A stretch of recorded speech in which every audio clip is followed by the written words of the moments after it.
Hello everyone, it's great to be back and welcome to Titan Sports. Hey, what's going on? I'm Ethan Michael. Hey everybody, I'm Enrique Medina. How's it going? I'm Oscar Rodriguez. And I'm Alex Granados. We're here to get the ball rolling to provide you with your weekly sports updates. Welcome to Titan Sports.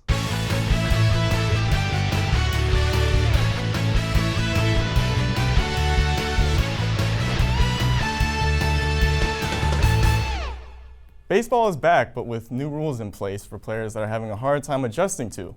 What may be the most controversial change to the game is the new pitch clock. Now players will only have 15 seconds to throw the ball over the plate when bases are empty and 20 seconds when the runners are on. The clock was first started when the pitcher receives a ball from the catcher and ends once the pitcher starts his rotation. Additionally, pitchers are only allowed to step off the mound for a reset 2 times per hitter. This major adjustment isn't just being applied to the pitcher, as now each batter must be prepared to hit the clock with 8 seconds left. Now a batter is only allowed 1 timeout per at-bat.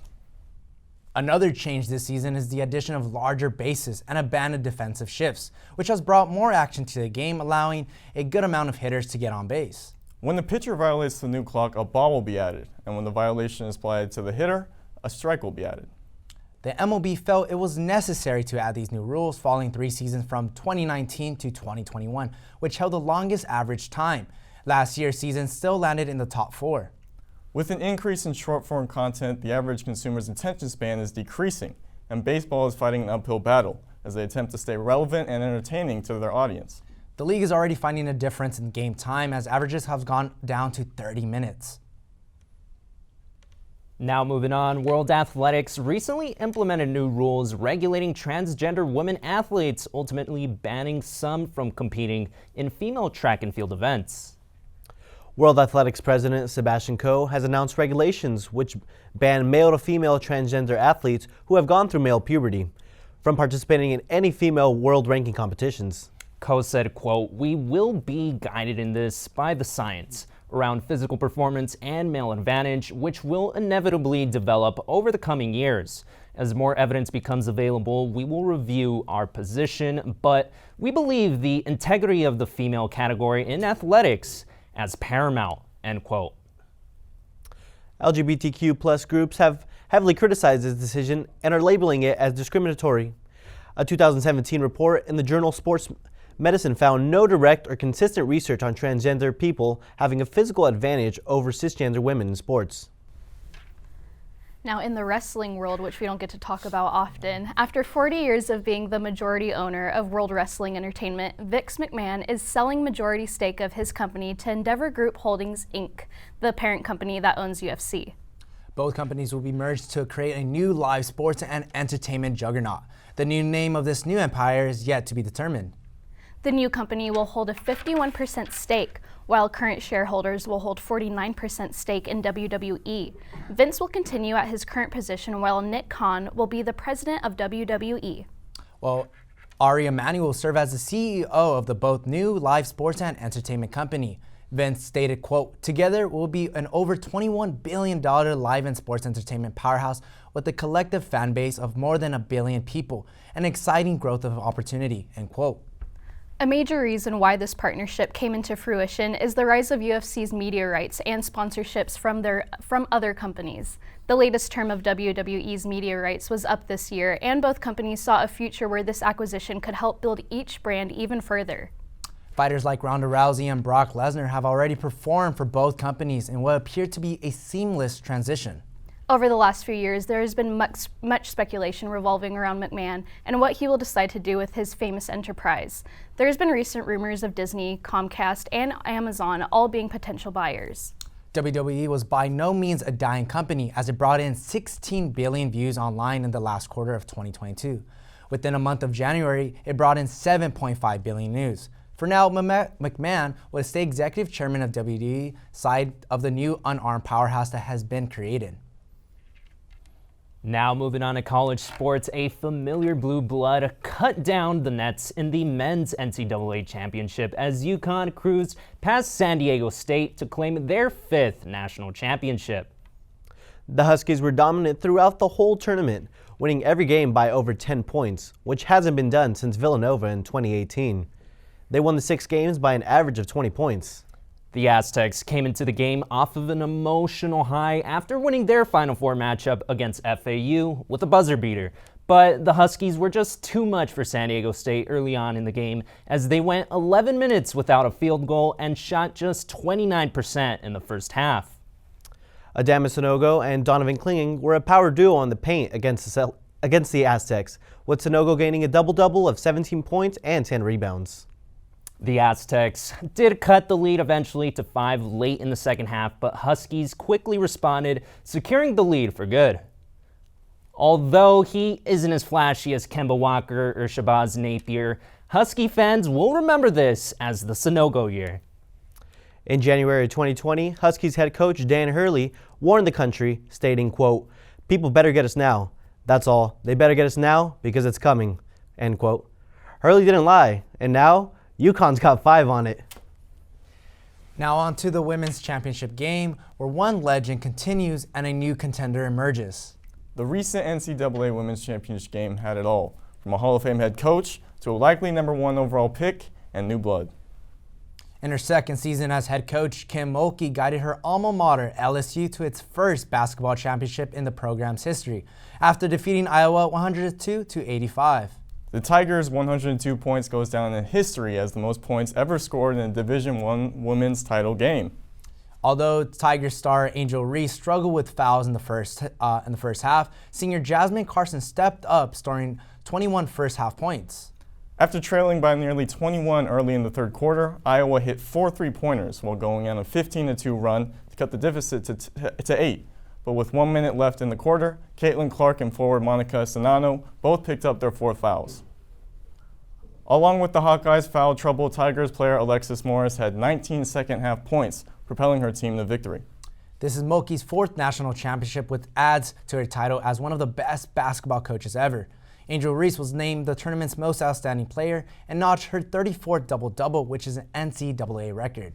Once the game concluded, Reese went around taunting Clark with John Cena's "You can't see me" hands gesture, pointing at her ring finger in Clark's face during the last minutes of the game, which has caused a surplus of hate and criticism towards Reese, calling her actions unsportsmanlike. Next up, we have Titan Timeline to give you the very latest in CSUF sports. Cal State Fullerton softball team went into full swing into spring break this past March 25th, winning both games against the CSU Bakersfield Roadrunners. The Titans took a heavy lead in the first game, finishing with a score of 8-0. The streak continued as they completed their doubleheader against CSU Bakersfield, winning 10-2 in the second game. Jesse Alcala led the Titans throughout the weekend, holding the highest batting average of .750 and helping the team with 5 runs, 2 home runs, and 6 RBIs. Also contributing to the Titans' victory is outfielder Anaya Mitchell, who gained a double and base hit in the first game against the Roadrunners. Absolutely. Here's Shelby Martin, who joins Mitchell in the midst of the Titans celebration. I'm right now here with Anaya Mitchell. Anaya. How do you think today's game went? I think today was really good. It was a big win for us. It really helped us get back into our flow, so everything was pretty smooth, solid defensively and offensively, so it felt good. Awesome. So what would you say is like your biggest hope for the upcoming season? Of course, Big West champs, we're coming for it again, of course, and then also just like really elevating this program. It's just for like the years to come, so we're just trying to elevate every year and get better and better. Awesome. What do you think, in your opinion, would help you guys elevate the program the most? I think just staying loose and keeping it fun. Today was fun, so I think if we just keep that same energy throughout the season, it'll be really good. Awesome. Thank you so much, Anaya. It was really great speaking with you. Yeah, thank you. All right, stay tuned for our roundtable discussion coming right at you after this break.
Hello, everybody, and welcome back to our roundtable discussion. So I want to start with you guys. First off, Major League Baseball. It's a big change this season. We have 3 new rules that are going to be implemented from now on in Major League Baseball. Number 1 being the pitch clock. That's probably been the biggest adjustments for hitters and pitchers around the league.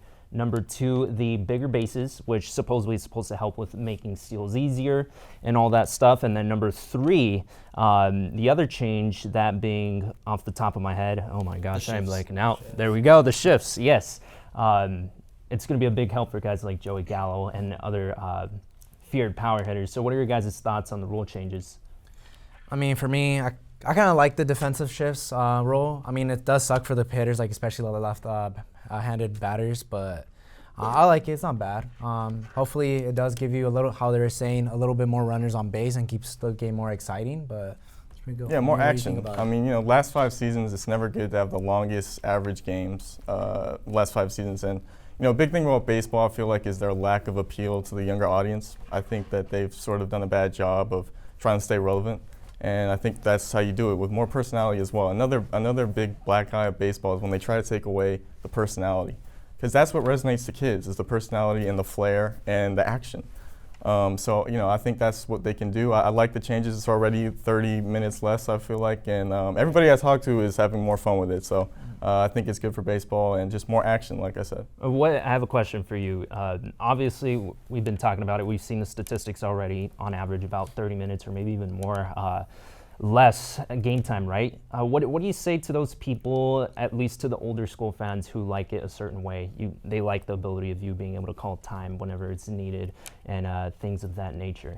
Well, I think it's fair, but I think, as we get, like I said earlier with the attention span, I think it becomes less relevant. And baseball used to be the #1 sport in America. And now I feel like it's lower. It's in a lower tier now because it's tried to maintain the tradition. I don't think you should change it all completely. I think there's a middle ground with the younger audience and with the older generation. Right, and I do agree. I think it helps in a sense, but I still think baseball's biggest problem is a marketing issue. That's where they lack. You talked about it. Guys like Ronald Acuna Jr., Juan Soto, who have this swagger about them, try to promote them more. I mean, we've talked about it, I think, in the past. Mike Trout is arguably the best player on the planet, and he's just not marketed enough, I ultimately still truly believe that's baseball's biggest problem. I think this is a good change in the right direction, but I don't think it's the only change that needs to be made. Well, I love the changes so far. We already see the increase in stolen bases, obviously the time. But my favorite part with banning the shifts, you get the shortstop back into the game. The defense, all that. I remember last season, Carlos Correa was in the MLB Network studio. They asked him how he felt about it. He loved it because, now you can actually justify paying a second baseman or a shortstop big money because, their defense is going to be valuable on the diamond. So I love it in that sense. Yeah, I'm definitely a fan of the shifts. I'm a fan of the steals. Can't say yet for sure whether I'm a fan of that pitch clock. That reason being is because I feel like a lot of real baseball fans really like the live games. They really like going to the live events. Because let's be honest, if you're watching a baseball game on TV, during the commercial breaks, you're going to be doing something else, and the game's going too slow on TV. There's too many distractions. But if you're at the game, you're going to be at the game. You're going to want to go get food. You're going to want to go stop at the store, get your merch, and one thing I'm seeing with baseball fans now, at least for the ones that are there at the games, they're not making it to their seats back as much as they'd like to, and they really like just having that experience. So I think it depends who you're talking to. I think it depends the kind of fan you're talking to and how much they appreciate baseball or any other sport. Yeah, going off with that, I've seen a lot of complaints on social media how people don't like about the pitch clock because they go get, like how you're saying, they go get food or go get merch or something, and they miss out like possibly 2 or 3 innings of the game, and they come back and they're like, damn, I missed it, Yes. Instead of like, when in my experience, I remember getting like a Dodger dog in line, and I was just watching the game, and I would go back and probably the inning just ended. And these family, you pay money for these tickets to go see your favorite players that, sometimes you are missing some innings out on. But, I mean, it's give and take. It depends. Like, if you want the game to go faster, you are going to bring that pitch clock in. If you'd rather be about the experience, you might want it out. But I don't know. There's 2 sides to every story. But that being said, we had a huge weekend in basketball. Huge. I don't know, do you guys want to start with our men or women? Because we had big games on both sides. I mean, women's, man. Of course. I just want to give a shout out to, she's probably not going to watch this, but Kim Mulkey, man. She's the first person to win the national championship as a player, assistant coach, and as a head coach. So I think that's a pretty big achievement for her to win in, too. And then I think not a lot of people, to be honest, I have not really kept up with women's basketball for college. But I knew about her through social media because ESPN would market her always about her outfits in the game and how she interacts with the referees. And I love that as a coach. If you're engaging in the game as like that, I feel like you're just a better coach and like you're interactive with your players as well. Right. So it was fun for her to win the championship, especially with Angel Reese too. What do you think about the game? I don't know. I mean, obviously a big take from the game was that celebration at the end from Reese in Clark's face. I mean, like that too, there's two sides to every story. One thing I will say is she's been getting a lot of hate against her for that celebration, which I don't think is justified. I mean, you see men do it all the time in every single game. One thing I did notice was at the end though, she did kind of pursue Clark and follow her around, which maybe you don't see that as often. But if that happened in a men's game, no one would be talking. It would just be any other trash talk that happens during any other game. So I think if the men can do it, the women can do it. And why is it classless? You know, I think the fans need to toughen up a little bit. I think they're acting a little soft. I mean, I'm all for that. I'm all for the trash talk. I think that's the best part about sports and one of the best parts about life. But I think that was ridiculous that she was getting so much hate. I mean, it sort of questions, you know, what the ulterior motives are, because all she was doing was just pointing that she got a ring, which if you win, you should be able to do that. If you don't want her to do that, then beat her. That's all I have to say. I mean, you know. I feel like that's like everyone's celebration. When they win something, it's always Aaron Donald when he won the Super Bowl, that final sack against Joe Burrow, pointing at his ring too. And then also Caitlin Clark, I don't know who they played before LSU, but I think the game before, she was doing also the "You Can't See Me" to another player, so I don't know why. And she wasn't guarding in South Carolina. Exactly. But also, you know, you're talking about you don't keep up and it's not as relevant. That's how you become relevant, with action and controversy as well. That's what sells, controversy. Well, and look what happened. It set a record for almost 10 million viewers, doubled last year viewers for women's basketball. I don't think women's basketball has been on the map as much as it has been this year, especially with these two players bringing in, you know, this type of competitive nature in the game. I think it just brings the audience in even more. Yeah, and the viewership was really close to the men's side. And also with the whole Angel Reese situation, I didn't find it disrespectful. I just found it weird how they saw Caitlin Clark, her defense, as disrespectful towards another team. So they kind of just made it bulletin board material. It was really weird. I just found the situation weird. Like, how are you going to get mad over her defending another team? But also, Caitlin Clark should take it as a sign of respect. I mean, you're the best in the game. That's why she's talking all that trash to you. Exactly. And with all this viewership, I'm excited for next season because obviously Clark's going to be back. But also, we're going to have Paige Beckers back as well. She's point guard for UConn. She was out this whole year with the torn ACL. So I'm hoping we get like UConn, Iowa in the final. That'll definitely blow the ratings.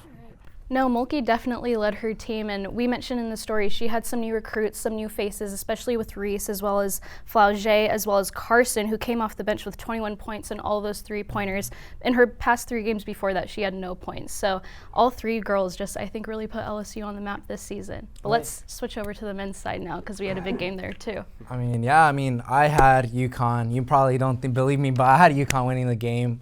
Just because the past few games, they've been blowing out their opponents. Like the first round, St. Mary's beat them by 15. Next round, Arkansas, they beat them by 23. Gonzaga, who was supposed to be one of the favorites as well, by 28. Then you got Miami by 13, and then yesterday's game by 17. So I don't think they even had like a difficult matchup for themselves. I think going by this momentum of winning by so much points, it was like, you know what, we got this, and they got their job accomplished. So I was not by surprise at all. They won. You hear that, San Diego? I thought you're from there. What? I'm not from San Diego. You're not from San Diego? No. Oh, my bad. He thought I was from San Diego too earlier. What is this? Okay. For some context behind, there is a player from San Diego State that's from Riverside, which Marisa's from, which I didn't know, yes. so that's why. Lamont Butler, and that's why.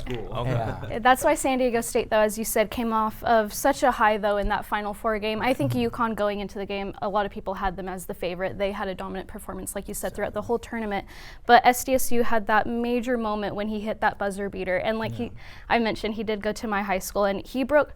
even there, he's just an all-around great athlete. He's never a showman. He's never one to be in your face and, you know, put his performance in your face and boast about it. He's so humble, and he's always acted like an adult. He's always acted mature. We always called him Man in high school, and that's kind of where that nickname comes from. So he's just an all-around great athlete. And I know we mentioned earlier, he spoke about his sister who passed away in 2020, and he spoke about just how he felt her presence with her on the court. So I think I definitely rooted for them, but I think a lot of people did have UConn as the favorite heading into that game.